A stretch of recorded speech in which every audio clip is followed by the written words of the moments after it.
सबके लबों पर एक दिन तेरा ही नाम होगा, हर कदम पे तेरे दुनिया का सलाम होगा। हर मुसीबत का सामना तू डट कर कर, देखना ये समय एक दिन तेरा गुलाम होगा। नमस्कार दोस्तों, आज के वीडियो में डिस्कस करेंगे हम 26 दिसंबर के करंट अफेयर पे।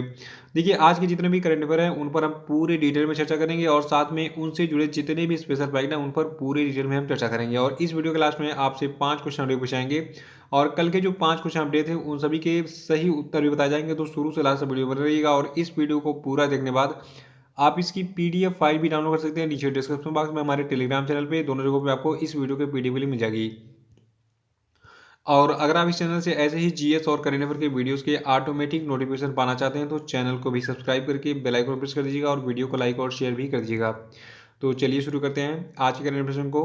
देखिए, आज के करंट अफेयर का पहला प्रश्न है कि हाल ही में प्रधानमंत्री मोदी ने किस विश्वविद्यालय के शताब्दी समारोह के दौरान एक डाक टिकट जारी किया। तो देखिए, पीएम मोदी ने भी हाल ही में अलीगढ़ मुस्लिम विश्वविद्यालय के शताब्दी समारोह के दौरान एक डाक टिकट जारी किया। देखिए, अलीगढ़ मुस्लिम विश्वविद्यालय के बारे में थोड़ा सा हम डिटेल में जान लेते हैं, इसकी स्थापना वगैरह कब हुई थी। देखिए, अलीगढ़ मुस्लिम विश्वविद्यालय पहले मोहम्मडन एंग्लो ओरिएंटल कॉलेज के नाम से जाना जाता था और बाद में फिर इसका 1920 में जो है नाम चेंज किया गया और इसको अलीगढ़ मुस्लिम विश्वविद्यालय बना दिया गया। देखिए, अलीगढ़ मुस्लिम विश्वविद्यालय जो है ये अलीगढ़ में स्थित एक केंद्रीय विश्वविद्यालय है और अलीगढ़ कहाँ पे है, उत्तर प्रदेश का एक जिला है। और देखिए, जो आपका ये अलीगढ़ मुस्लिम विश्वविद्यालय है, जब ये मोहम्मडन एंग्लो ओरिएंटल कॉलेज के नाम से जाना था तो उस समय जो इसकी स्थापना है ये हुई थी 1875 में सर सैयद अहमद खान के द्वारा। और वीडियो में आगे बढ़ने से पहले आपको बता दूं, देखिए जो आपका वार्षिकांक 2020-21 का पीडीएफ है तैयार हो चुका है। इसमें आपको टोटल 3500 करंट पर मिलेंगे 1 जनवरी से लगाए 15 दिसंबर 2020 तक के। और इसमें जितने भी प्रश्न कलेक्ट किए गए हैं आपकी रेलवे, एनटीपीसी, ग्रुप डी और आने वाली सभी परीक्षाओं के लिए मोस्ट इंपॉर्टेंट है। तो इस पीडीएफ को डाउनलोड करके पढ़ लीजिएगा, ये केवल 100 रुपये में आपको मिल जाएगी। इसमें पूरे साल का आपको करंट अफेयर एक साथ मिल जाएगा, वो भी पूरी डिटेल में, मैप वगैरह और स्पेशल फैक्ट वगैरह के साथ में। दूसरा प्रश्न है कि लांसेट रिपोर्ट के अनुसार किस मुद्दे के कारण भारत में 1.7 मिलियन लोगों की मृत्यु हुई है और सकल घरेलू उत्पाद का 1.4% आर्थिक नुकसान हुआ है।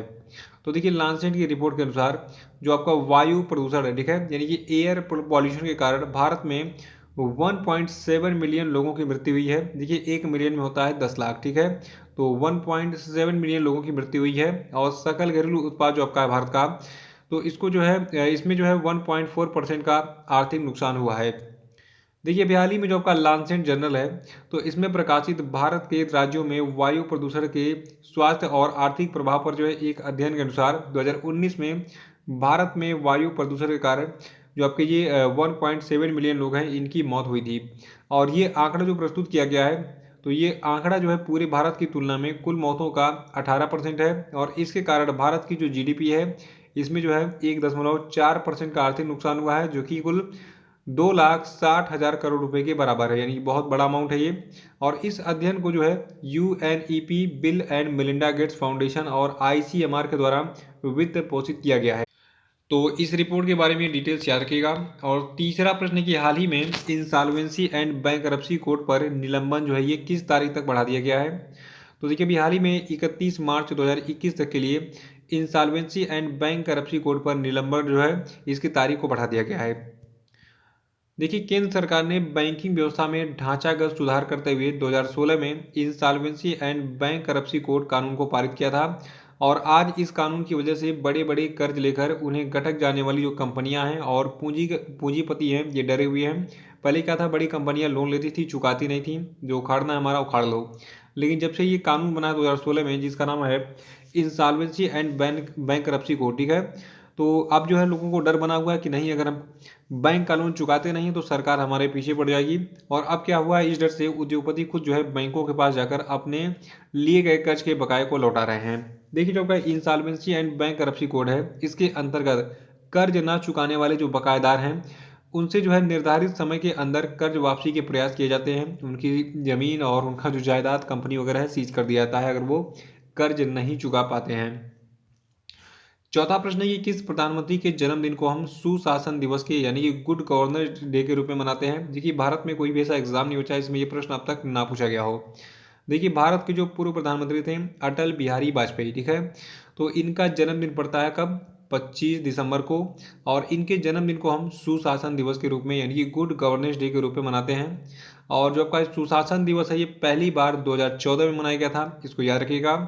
देखिए, भारत के जो प्रधानमंत्री थे अटल बिहारी वाजपेयी, इनका जन्म 25 दिसंबर 1924 को मध्य प्रदेश के ग्वालियर में हुआ था। और इन्होंने ग्वालियर के विक्टोरिया कॉलेज, जो कि अब लक्ष्मीबाई कॉलेज के नाम से जाना जाता है, तो यहाँ से इन्होंने स्नातक की पढ़ाई की थी, ग्रेजुएशन की। और इसके बाद इन्होंने डीएवी कॉलेज कानपुर से राजनीतिक विज्ञान में मास्टर ऑफ आर्ट की डिग्री प्राप्त की थी। तो अटल बिहारी वाजपेयी के बारे में ये खास फैक्ट हैं, और इनके बारे में कुछ और भी फैक्ट हैं। देखिए, जो आपके अटल बिहारी वाजपेयी थे ये 3 बार भारत के प्रधानमंत्री रहे, इसको आपको याद रखना है। और कब कब रहे? देखिए, अटल बिहारी वाजपेयी पहली बार 1996 में प्रधानमंत्री बने। हालांकि इनका जो कार्यकाल था ये केवल उस समय 13 दिन का ही रहा। और दूसरी बार जब ये पीएम बने 1988 से 1999 के दौरान, तो इनका जो कार्यकाल है ये 11 महीने का रहा। और फिर 1999 से 2004 के बीच में ये तीसरी बार प्रधानमंत्री बने, और इस दौरान इन्होंने प्रधानमंत्री के रूप में अपना जो कार्यकाल है इसको पूरा किया था कंप्लीट रूप से।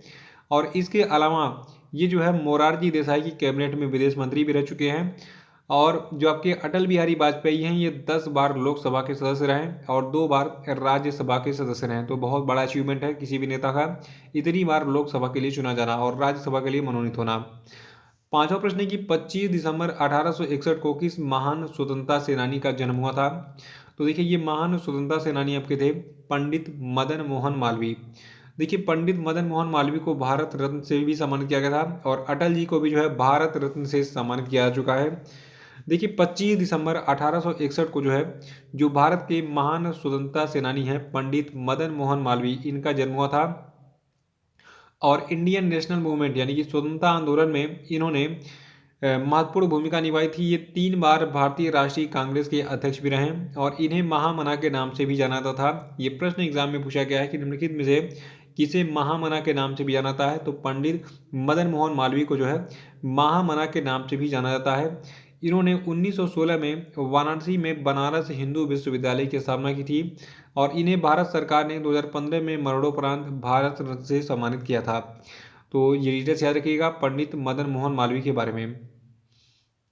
छठवां प्रश्न है कि भारतीय अंतर्राष्ट्रीय विज्ञान महोत्सव 2020 की थीम क्या थी? तो देखिए, भारतीय अंतर्राष्ट्रीय विज्ञान महोत्सव 2020 की थीम थी आत्मनिर्भर भारत और वैश्विक कल्याण के लिए विज्ञान। और देखिए, जो उसकी थीम आपकी है इसको याद रखिएगा, आत्मनिर्भर भारत और वैश्विक कल्याण के लिए विज्ञान इसकी थीम रही। और भारतीय अंतर्राष्ट्रीय विज्ञान महोत्सव जो है इसका जो आयोजन है ये 22 दिसंबर को स्टार्ट हुआ था, 25 दिसंबर को खत्म हुआ है, और इसका उद्घाटन किसने किया था? प्रधानमंत्री मोदी ने। सातवां प्रश्न है कि हाल ही में केंद्रीय कौशल विकास और उद्यमिता मंत्रालय के प्रशिक्षण महानिदेशालय ने आईटीआई छात्रों के लिए डिजिटल सामग्री प्रदान करने और कौशल विकास के लिए किसके साथ में साझेदारी की है? तो देखिए, अभी हाल ही में केंद्रीय कौशल विकास और उद्यमिता मंत्रालय के प्रशिक्षण महानिदेशालय ने जितने भी आईटीआई के स्टूडेंट हैं भारत में उनको डिजिटल सामग्री प्रदान करने और कौशल विकास के लिए जो है उनके माइक्रोसॉफ्ट फाउंडेशन और नेस्कॉम के साथ साझेदारी की है। इन दोनों संस्थाओं के बारे में भी हम डिटेल में जानेंगे, लेकिन इस पहले इस समझौते के बारे में जान लेते हैं। देखिए, इस समझौते यानी कि इस पहल से देश भर के कुल 3000 आईटीआई संस्थानों के लगभग 1.2 लाख छात्रों को लाभ मिलेगा। और इस पहल के तहत छात्रों को ई लर्निंग मॉड्यूल यानी कि भारत स्किल्स पोर्टल के माध्यम से जो है डिजिटल सामग्री उपलब्ध कराई जाएगी, और इससे जो आईटीआई छात्र होंगे ये भविष्य में रोजगार के लिए स्वयं को तैयार कर सकते हैं, और इससे उनको रोजगार प्राप्त करने में भी आसानी होगी। तो आइए थोड़ा सा माइक्रोसॉफ्ट और नेस्कॉम के बारे में जानते हैं। देखिए, नेस्कॉम का पूरा नाम है national association of software and services company. Chairperson इसके हैं केशव आर मुरुगेश, और इसकी स्थापना 1 मार्च 1988 को हुई थी। मुख्यालय इसका नई दिल्ली में है। और माइक्रोसॉफ्ट के बारे में आपको पता होगा, माइक्रोसॉफ्ट जो है एक यूएस बेस्ड कंपनी है। सीईओ के हैं सत्या नडेला। माइक्रोसॉफ्ट की स्थापना 4 अप्रैल 1975 को हुई थी। इसका मुख्यालय आपका जो है यूनाइटेड स्टेट ऑफ अमेरिका में स्थित है, और इसके संस्थापक हैं बिल गेट्स और पॉल एलन। तो बिल गेट्स और पॉल एलन ने मिलकर माइक्रोसॉफ्ट की स्थापना की थी। मोस्टली जो सबसे हाईलाइटेड नाम है बिल गेट्स का होता है। एग्जाम में पूछा जाता है कि माइक्रोसॉफ्ट के संस्थापक कौन है, तो ये आपके हैं बिल गेट्स। तो देखिए, आज हम केवल 7 ही करंट अफेयर चर्चा करेंगे, क्योंकि न्यूज़पेपर वगैरह की समस्या है, न्यूज़ अपडेट नहीं हुआ है, कल छुट्टी थी क्रिसमस की। तो अब हम बात कर लेते हैं आज के सभी क्वेश्चन पेपर पे। देखिए आज की क्वेश्चन पेपर का जो पहला प्रश्न है यह है कि किस राज्य सरकार ने किसानों के लिए फ्रूट पोर्टल का अनावरण किया है, बताइए आंसर। और दूसरा प्रश्न आपके लिए कि राष्ट्रीय उपभोक्ता अधिकार दिवस किस दिन मनाता है, बताइए। और तीसरा कि हाल ही में सुगत कुमारी का निधन हो गया, ये कौन थी, बताइए। चौथा है कि 22 दिसंबर 2020 को किस देश की संसद के द्वारा निर्धारित समय सीमा के भीतर बजट पारित करने में विफल होने के बाद वहां की सरकार गिर गई, बताइए। पांचवा प्रश्न है कि जापान के रक्षा मंत्री कौन बने हैं, बताइए। और अब हम बात करेंगे कल के जितने भी क्वेश्चन हमने पूछे गए थे उनके सही उत्तर क्या क्या हैं। पहला प्रश्न पूछा गया था कि हाल ही में किसे associated chambers of commerce and industry यानी कि एसोचैम का नया अध्यक्ष बनाया गया है, तो देखिए इनका नाम है विनीत अग्रवाल। दूसरा प्रश्न था कि हाल ही में किसे अंडमान और निकोबार का डीजीपी अपॉइंट किया गया, तो ये व्यक्ति आपके हैं सत्येंद्र गर्ग। और तीसरा था कि हाल ही में किस राज्य सरकार ने कुछ शर्तों के साथ राज्य में जल्लीकट्टू कार्यक्रमों के आयोजन की इजाज़त दी, तो ये राज्य आपका तमिलनाडु है। और चौथा था कि इनमें में से किस दिग्गज फिल्म अभिनेता को अमेरिका के न्यू जर्सी असेंबली के द्वारा लाइफ टाइम अचीवमेंट अवार्ड से सम्मानित किया गया, तो देखिए ये अभिनेता आपके धर्मेंद्र हैं। पांचवा था कि राष्ट्रीय किसान दिवस किस तिथि को मनाया जाता है, तो देखिए तिथि आपकी है 23 दिसंबर। तो इसी के साथ आज का करंट प्रश्न समाप्त होता है। कल फिर मिलेंगे, कल के साथ वीडियो को लाइक और शेयर कर दीजिएगा, तो नया है वो चैनल को सब्सक्राइब कर लेंगे। तो इसके साथ बहुत बहुत धन्यवाद, thank you and have a nice day.